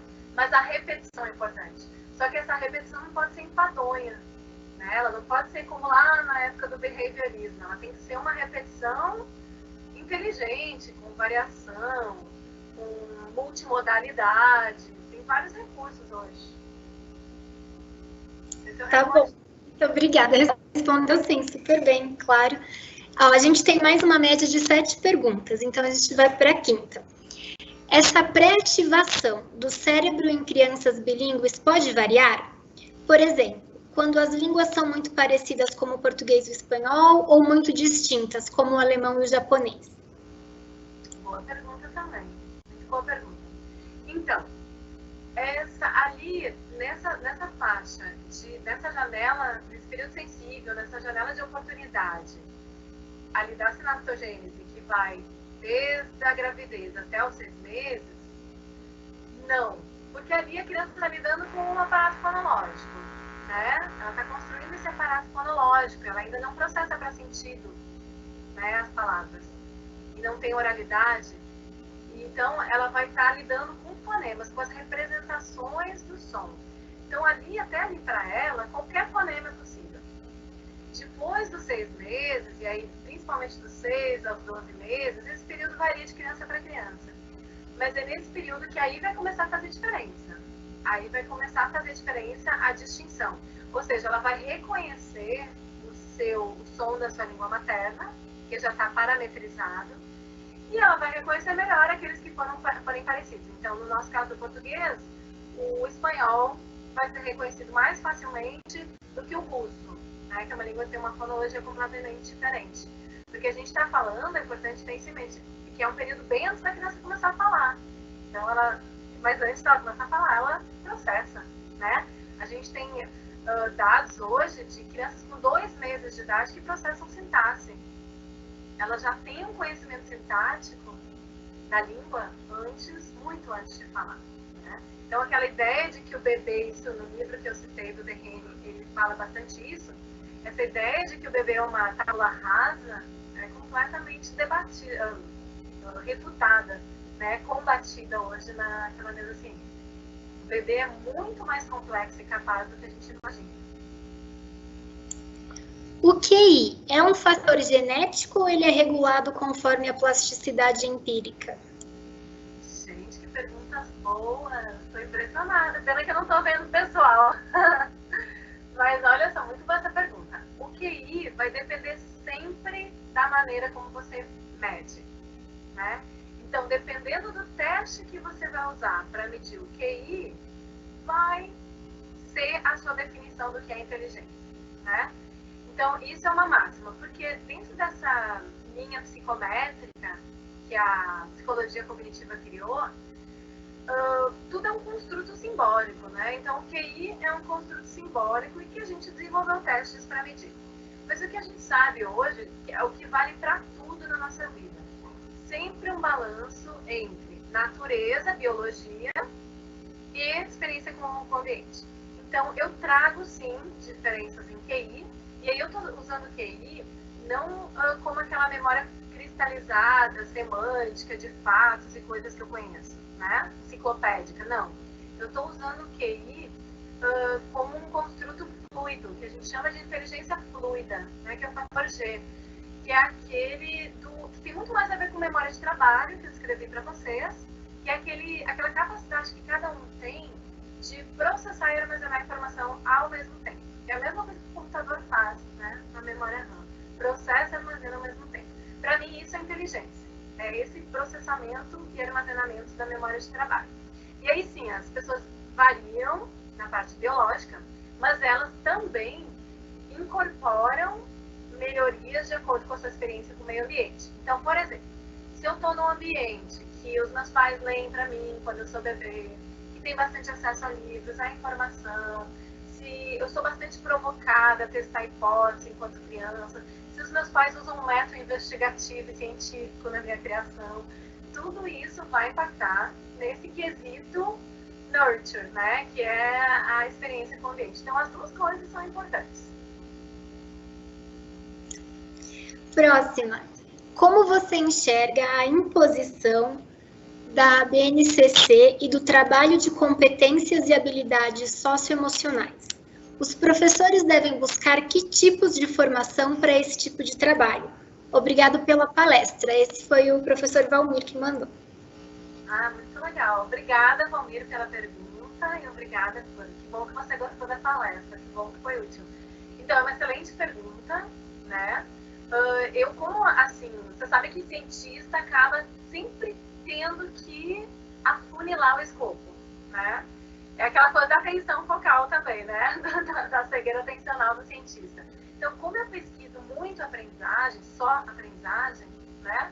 E ainda nessa perspectiva neurocientífica, eu, às vezes, não estou muito por dentro dessa parte da educação, das discussões sobre documentos oficiais, enfim, né? Dos documentos que norteiam a educação. Porque eu penso que tem toda uma galera se dedicando para essa pesquisa em ensino, né? Então, eu acabo deixando essa parte para eles, mas essa parte é igualmente importante. Mas a BNCC, ela faz recomendações super interessantes sobre desenvolvimento, e eu acho que mais do que a BNCC, eu gosto muito de citar aquele documento da Unesco, dos Saberes para o Século XXI, Eu acho esse documento da Unesco, quem puder ler, eu acho ele fantástico. As aprendizagens, os saberes do século XXI.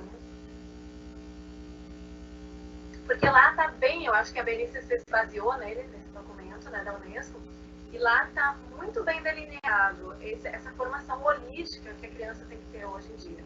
Isso vai muito ao encontro, dialoga muito com essa conversa que a gente tem aqui do sistema límbico, da aprendizagem, do sistema 1 e 2. Né? Então, eu estava vendo até esses dias o Dalai Lama falando sobre isso. Ele tem uma organização, uma escola, né, que está sendo adotada em várias partes do mundo, que trabalha justamente isso. O principal pilar da escola é a empatia. Né? Então, eles constroem todos os saberes. Tem também toda a abordagem montessoriana, que trabalha nessa perspectiva também das emoções. Né? Eu acho assim, a criança precisa desenvolver empatia, autoconhecimento, autorregulação. A autorregulação a gente nem falou aqui, mas ela é uma função executiva. Por muitos autores, ela é considerada uma função executiva.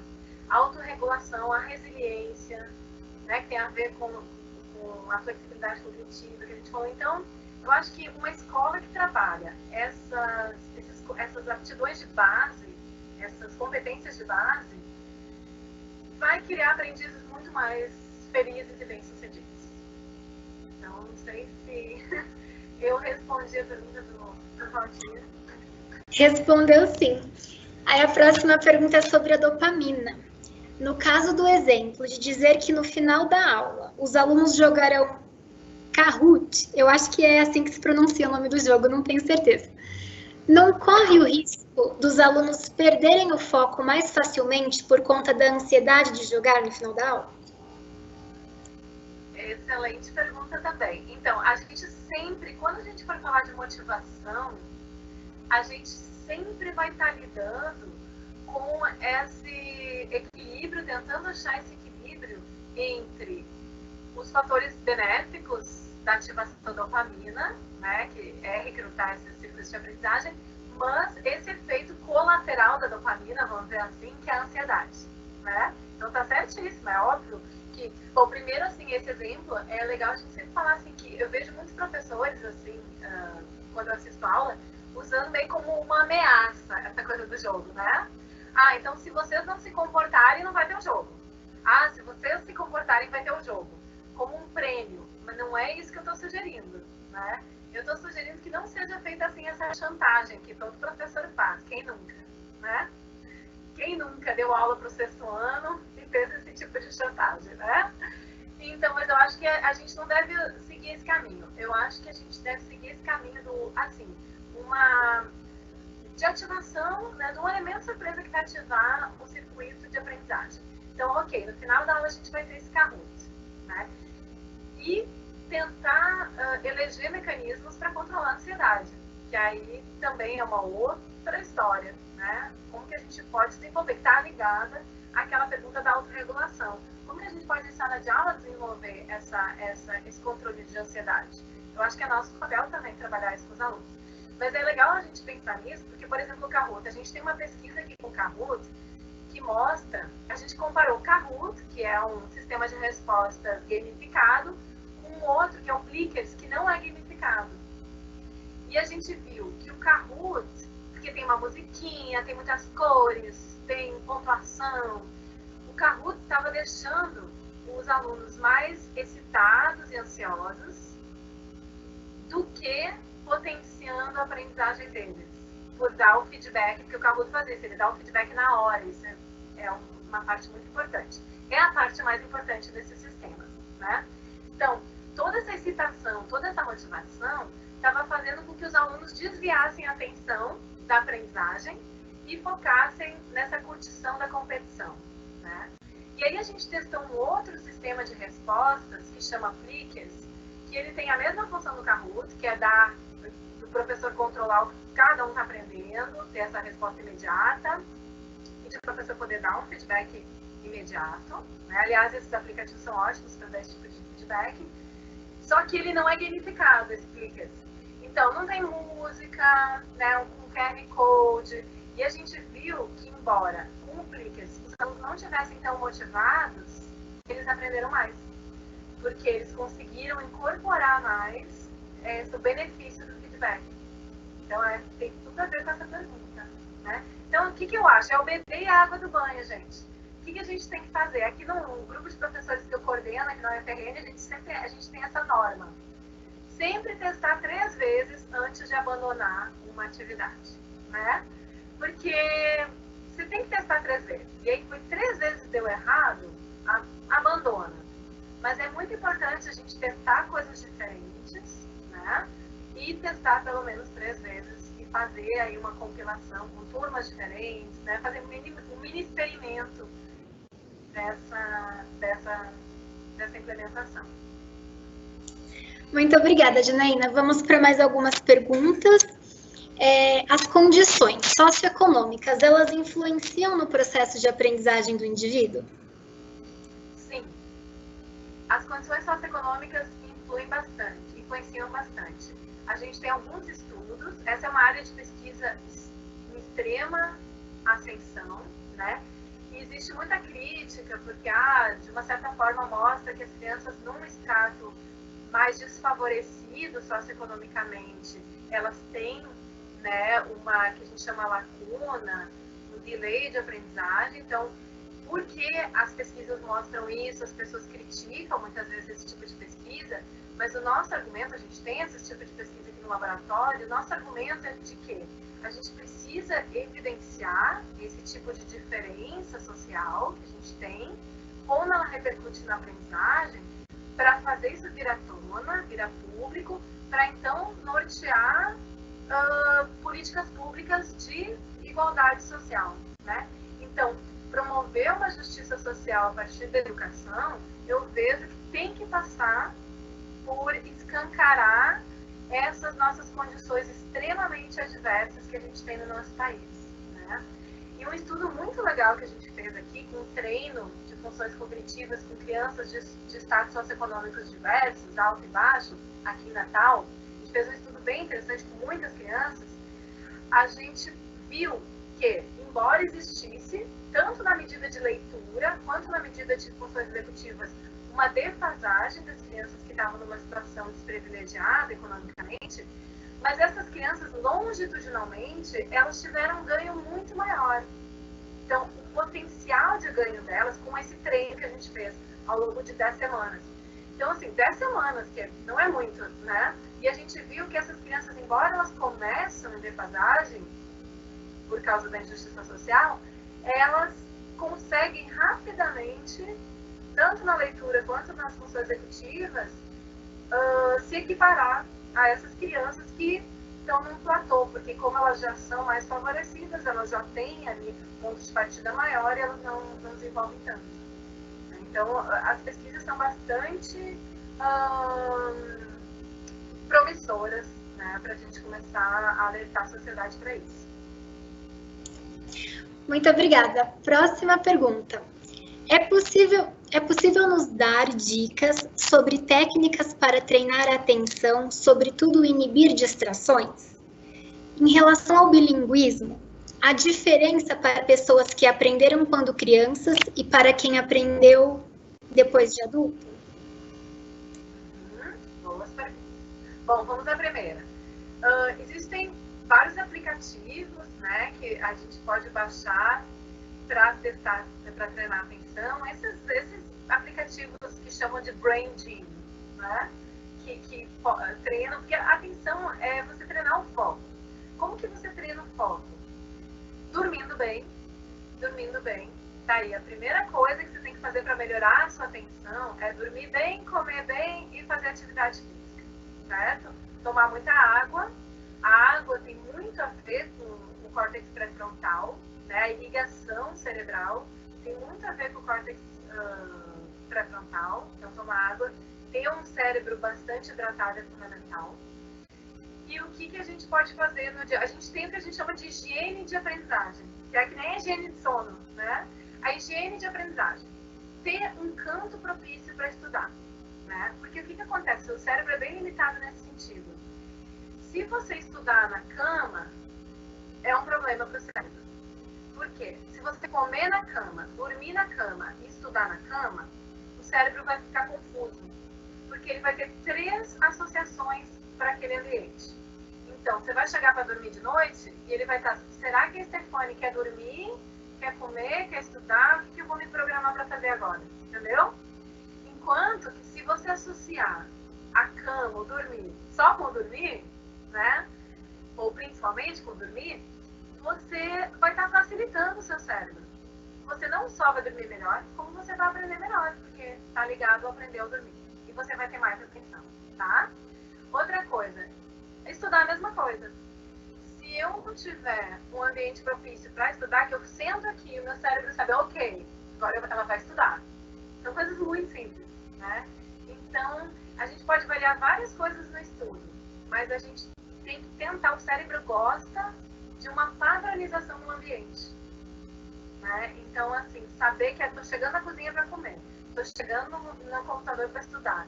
Então, levar o computador para a cama já, assistir Netflix na cama já confundiu o cérebro. Né? Então, tudo isso acaba repercutindo. E aí tem maneiras, assim, também de você eliminar os distratores, você fazer a sua família entender que agora eu estou na minha aula. Às vezes eu estou dando aula na graduação, agora online, e eu vejo os pais chamando os filhos para fazer coisa. E eu falo, gente, os pais de vocês não sabem, tá certo que é a universidade, né? Os meninos são maiores, mas os calouros. Mas eu falo, gente, os pais de vocês não sabem que vocês estão em aula?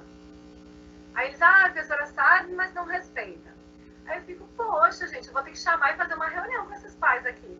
Porque os pais têm que saber que quando o filho está em aula, não é para produzir distrator, né? Não é para começar fulano, não sei o quê. Não é para começar a gritar com o irmão que está ali do lado, né? Então, os pais precisam ter também essa consciência.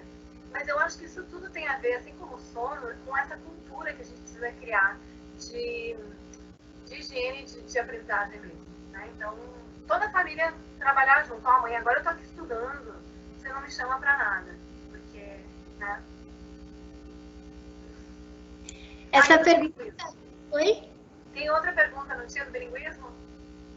Ah, tem. Deixa eu ver aqui. É dentro da mesma pergunta, né? Quem fez essa pergunta foi o... Ah, não, eu confundi. As primeiras perguntas lá, uma das primeiras perguntas foi o Adriano, nosso psicólogo, mas essa outra aqui eu não sei quem fez, mas tá assim. Em relação ao bilinguismo, há diferença para as pessoas que aprenderam quando crianças e para as pessoas que aprenderam depois de adulto? Sim, total. Né? Na verdade, como vocês lembram daquele período sensível para a linguagem, aquilo vale para L1 ou L2, né? Em geral. Então, assim, os estudos mostram que a idade com que eu começo a ser exposto a uma segunda língua faz toda a diferença, principalmente na parte fonológica e na parte sintática, né? Então, para sintaxe, para fonologia, quanto mais bebê, de preferência antes dos 6 meses, vai ser adequado, vai ser o ideal para eu ser mais proficiente. Né? Eu tenho mais chances de ser proficiente em sintaxe e fonologia se eu começar o quanto antes, e aí a gente está falando antes de 2 anos de idade, né? Depois a gente começa a ter uma dificuldade, mas nunca é impossível, e a gente sabe que cada caso é um caso. Eu tenho casos de alunos que começaram a aprender inglês na faculdade e tem proficiência nativa, quase nativa, né? Mas esses casos são bem mais raros. A probabilidade da criança, que a gente chama de bilíngue simultâneo, que é aquela que já nasce, né, em contato com 2 línguas, seja na escola, em casa, ela tem muita mais probabilidade de chegar a um nível de sucesso maior. Agora, vocabulário não. Vocabulário é uma variável que não tem um aparato biológico, assim, um apoio biológico.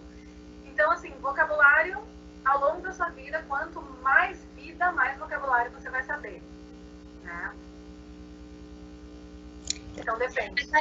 Muito obrigada. A gente vai agora para a pergunta da Mariana, que é a seguinte. O fenômeno de attention blink é evolutivamente vantajoso? Seria melhor se o cérebro fosse capaz de ter uma atenção mais periférica ou manter o foco central? Muito bem.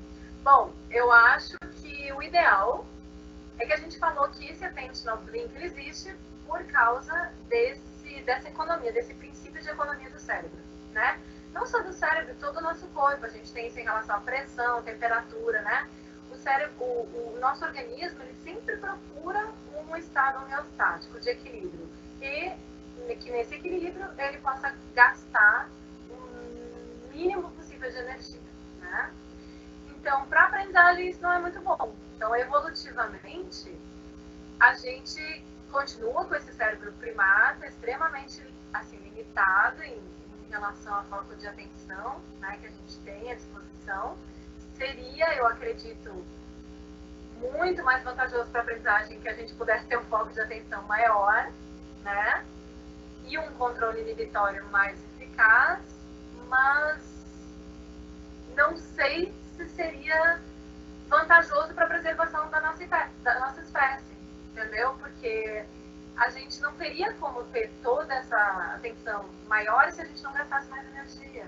Então, eu acho que é a questão do custo, né? De fazer escolhas que... Eu acho que para a preservação da espécie, não sou bióloga, mas para a preservação da espécie, eu acredito que seja mais importante a gente ter uma atenção limitada. Agora o Fábio está perguntando assim, está dizendo o seguinte: fascinante a fisiologia do cérebro e seus processos biológicos e cognitivos. Nesse sentido, professora Janaína, há algum exercício cerebral ou mesmo dicas para o dia a dia que possam contribuir para se atingir esse estado de flow e felicidade naquilo que se faz? Muito legal. Bom, está tudo muito mais interconectado do que a gente imagina, né? Então, assim, para ter um cérebro mais eficiente e para ter mais flow, mais estados de flow durante o dia, a gente precisa ter uma saúde fisiológica, né? Uma saúde mental, uma saúde psicológica. Então, está tudo interligado, tudo que eu falei. Por isso, assim, a gente tem essa visão um pouco... que é normal, né, da nossa sociedade atual e do consumismo, da gente ter essa visão muito aqui agora, né, urgente. Eu quero uma solução agora para o meu cérebro. E não é assim que funciona, né, embora a gente pense assim, não é assim que funciona na verdade. Na verdade, esse treino, essa mudança de hábitos de vida é uma coisa que demora e que envolve muitas variáveis e muitas facetas. Então, assim, eu diria, para ter um cérebro saudável e eficiente, porque um cérebro eficiente é um cérebro saudável, tem que fazer tudo isso que eu falei, né? Até tudo isso que a gente conversou é importante, né? Agora, o flow. Eu acho que o flow é importante, a gente se conhecer, ter autoconhecimento, por isso, assim, tem várias escolas em vários países que fazem o seguinte: desde que a criança entra na pré-escola, faz o exercício de screening, de identificação de quais são as habilidades daquela criança, né? Então, a Stefania entrou pequenininha, a gente já vai, a Stefania gosta de aprender assim, ela vai dar para isso, ela tem essa aptidão, vamos canalizar, né? E aí, eu acho que essas crianças, eu sei que o meu filho, por exemplo, teve uma experiência em outro país e foi assim, eu acho que essas crianças, que elas têm as suas habilidades, as suas potencialidades descobertas na mais tenra infância, elas têm mais chances de ter mais períodos de flow na vida. Porque logo elas vão se engajar naquilo que elas se identificam, com o que elas se identificam, né? Elas não vão perder tempo com coisas que vão ser para elas sem sentido. E aí elas vão ter mais tempo para se dedicar às coisas que produzem flow. E aí, uma vez que tu identifica, eu gosto de tocar instrumento, cada um sabe o que é flow para si, né? Então, eu gosto de cozinhar, eu gosto de tocar instrumento, eu gosto de ler, eu gosto de fazer atividade física, eu gosto de surfar, eu gosto de andar a cavalo. Tentar passar mais tempo que você puder fazendo aquilo, né? E quando você estiver fazendo aquilo, você está com atenção plena, porque se você estiver com atenção plena, o ganho que você vai ter daquela experiência vai ser muito melhor. E aí, a atenção plena tem como treinar assim. Aí, nossa, tem muita coisa na internet, vocês procurem lá sobre atenção plena, mindfulness, né? Que não são técnicas religiosas, não são técnicas de meditação, são técnicas de neurociências para treinar a mente, né, a ser mais eficiente. Então tem muito charlatanismo, mas também tem muitos sites sérios de mindfulness. E o Valmir, bom, a gente está se encaminhando para as últimas perguntas daqui da palestra de hoje, e o professor Valmir está perguntando o seguinte: professora, você vê a PNL como algo eficiente ou mais uma estratégia caça-níquel? A PNL é programação neurolinguística? Eu acredito que sim. Deve ser, né? Então, gente, esse é um ponto bastante importante, né? E a gente tem que cuidar, acabei não colocando isso no final da minha palestra, eu sempre coloco, mas essa questão da gente atentar para os neuronitos, né? Então, embora tudo que a gente falou hoje tenha respaldo científico, e embora algumas coisas que a programação neurolinguística defende também tem respaldo científico, tem muita coisa, são muitas leituras, né? Às vezes, o Brasil a gente é muito craque nisso, né? A gente é muito bom nisso, a gente importa, porque a gente é colônia, né? A gente tem esse perfil colônia, então a gente importa coisas que dão certo em outros lugares do mundo. Só que nessa translação que a gente faz de uma teoria, de um método, a gente faz as nossas adaptações locais. Muitas vezes, a leitura que é feita de uma teoria não é a leitura correta. Isso aconteceu com a neurolinguística no Brasil, né? E é por isso que eu opto, muitas pessoas, né, muitos pesquisadores sérios com os quais eu me relaciono, optaram por não usar o termo neurolinguística, que é um termo usado nos Estados Unidos, no Canadá, em vários países eles usam neurolinguistics, né? No Brasil a gente não usa. Por quê? Porque no Brasil houve, na década de 90, 80, uma leitura bastante equivocada dessa teoria neurolinguística e umas aplicações caça-níquel. E aí o construto ficou comprometido, né? Então hoje a gente fala em quê? Neurociência da linguagem, que é um termo que eu acho bem interessante. Então, se você vir alguém falando sobre neurociência da linguagem, você vai saber que é pessoa séria, né? Porque no Brasil, todo mundo que é sério sabe que tem que falar, sei lá, neurociência da linguagem ou psicolinguística, né? Que também é um ramo que a gente, na neurociência que a gente trabalha. Mas, realmente, aqui houve uma interpretação bastante peculiar e bastante perigosa, né? Mas, como tudo, eu acho que para não propagar neuronitos, a gente precisa sempre ir às fontes, né? Então, você viu lá numa publicação na internet, no Instagram, no Face, no WhatsApp. Se o artigo é sério, você recebeu lá um post da família, né? Lá no grupo da família, você recebeu um post. As pessoas usam só 10% do seu cérebro. Aí você vê se tem um link. Se esse link direcionar para um artigo científico publicado em uma revista indexada, você acredita, né? De preferência, leia o artigo, vá à fonte. Se esse link te levar a uma coisa bem suspeita, né? Um troço assim, pesquisadores de Harvard dizem que, aí já normalmente é um sinal de que é roubada, né? Se disser pesquisadores de Harvard dizem que e não tiver o link para uma publicação indexada da Universidade de Harvard, é furado. Então a gente aos poucos vai criando essa maneira de navegar a internet que é mais consciente, e aí a gente checa a fonte e a gente não propaga neuromitos, porque os neuromitos eles fazem uma disfunção, eles fazem um serviço à ciência. Então daqui a pouco tem um monte de cientistas super bem intencionados, fazendo pesquisa, sem financiamento, difícil nesse país, e aí com um neuromito propagado, você destrói, sei lá, décadas de pesquisa, né? Então, faz um serviço. Então, assim, respeita a ciência e para colaborar com ela, é legal que a gente sempre cheque a fonte. Certo, agora a gente tem mais duas perguntas. Eu sou bilíngue, eu entendo e falo inglês. Porém, eu adquiri essa habilidade através de filmes e vídeos e aprendi muito mais assim do que através de ensinos formais. Por que isso acontece? Por causa do estado de flow, né? Esse é um excelente exemplo de estado de flow. Tudo que você puder juntar prazer e aprendizagem, você vai entrar em flow e sim a sua aprendizagem vai ser mais impactada, porque você vai ter esse recurso atencional mais direcionado, né?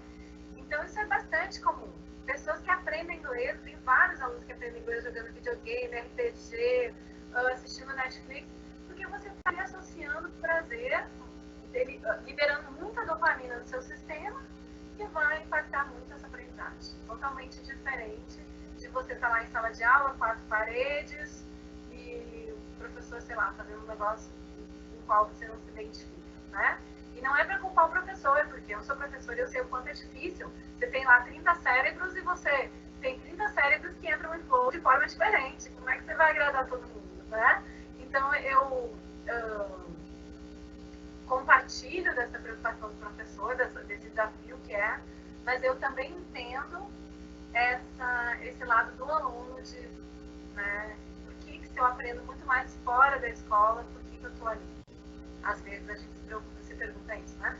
Mas eu acho que um caminho é tentar transformar, trazer para a sala de aula elementos do cotidiano dos alunos, né? Porque que eu vejo, assim, eu trabalho muito com pesquisa em videogame, com videogame aqui, e eu vejo os coordenadores, os pedagogos, os pais, toda a comunidade escolar criticando sem conhecer, criticando com o seu sistema 1 ativado, os videogames sem conhecer toda a pesquisa que existe, né? Que apontam potencialidades dessas ferramentas. Então, acho que os professores também precisam acionar mais o sistema 2, ir atrás desse conhecimento, né? Antes de julgar. Porque no momento que você julgou, você já criou uma barreira entre você e aquele seu aluno que gosta de jogar videogame, né? Então, antes de já, meu videogame deixa violento, videogame não presta, a pessoa fica antissocial, antes de falar isso, que daí você já criou a barreira, você precisa, então me mostra qual videogame que você gosta, que você joga, você vai se surpreender. Tem jogos de RPG que são extremamente ricos sob o ponto de vista educacional, né? Então, você tem que ver qual o jogo que o aluno está jogando, tem que ver o que a pesquisa diz sobre ele, e eu acho que tentar achar pontos de convergência é muito melhor do que, né, divertir. E agora a gente vai encaminhar para a última pergunta, que é a seguinte, é do Adriano. Janaína, você ou o Instituto do Professor Siddhartha oferece cursos de neurociências? Esses cursos são livres? Eles são gratuitos? Sim, tudo que a gente oferece aqui na universidade é gratuito. Então, a gente tem, porque aqui o que existe, a neurociência aqui é só pós-graduação, a gente não tem graduação em neurociência.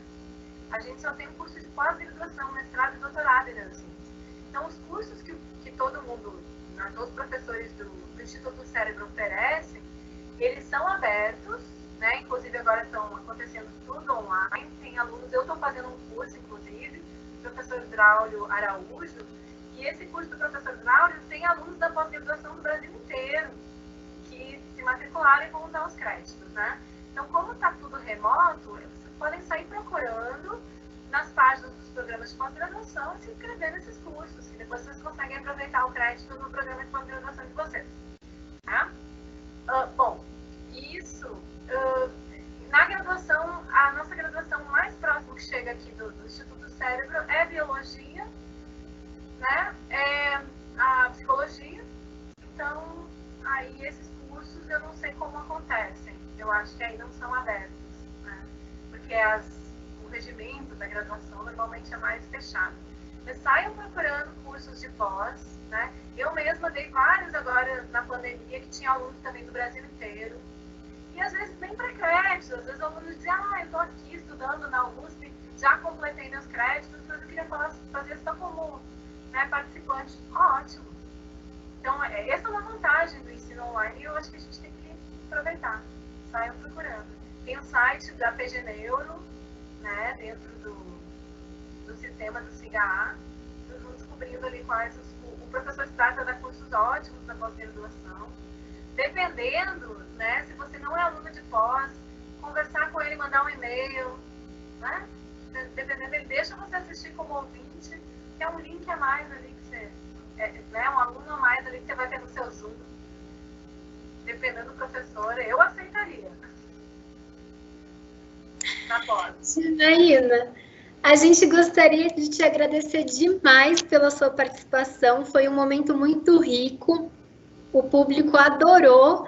Você conseguiu deixar assim um gostinho de quero mais para gente. Então eu gostaria de agradecer a sua participação, a participação do público, da comissão, em nome de todo o Instituto Federal. A gente espera te encontrar mais vezes, então. Um abraço para o pessoal de casa. E lembrem de assinar a lista de presença, que foi publicada no chat, para quem se inscreveu aqui na palestra para conseguir receber o certificado. E agora, no fim da tarde e noite, a gente também tem mais atividades, então vocês conferem no site do evento.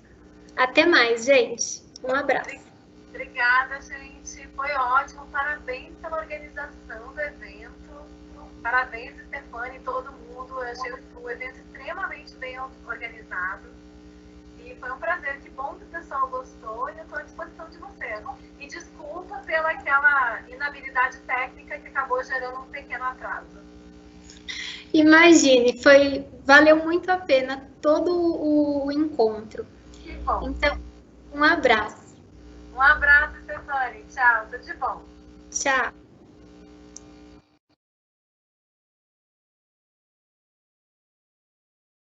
Só vou dizer que foi show.